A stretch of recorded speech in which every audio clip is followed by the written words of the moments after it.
রজনীগন্ধা কফিন। শ্রীকবি সুবোধ সরকার।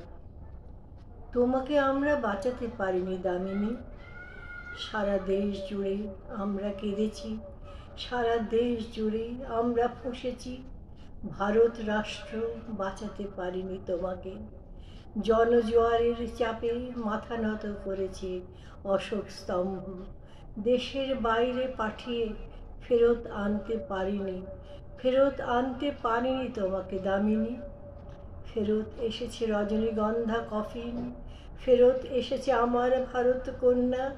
আমার মেয়েটি 13 দিন ধরে মৃত্যু সরাতে সরাতে 13 দিন হলো অনন্যা। কফিন ভর্তি সে এক রজনীগন্ধা। রাইফেলে ডাকা যমুনা যখন রাত্রিরে হলো যামিনী। আমরা তোমাকে বাঁচিতে পারিনি দামিনী। কেন 13 দিন গুমরে মরেছে, কেন 13 রাত কষ্ট। মা তুই কেন যে তখন মরে গেলি না। জীবনে প্রথম বিমানে উঠলি, ওড়ার মজাটা পেলি না। তোমাকে আমরা বাঁচাতে পারিনি দামিনী। মোমবাতিগুলো একটু একটু গলছে, গলে যাওয়া মোমবাতি থেকে ভারতবর্ষ জ্বলছে। তোমাকে আমরা বাঁচাতে পারিনি দামিনী।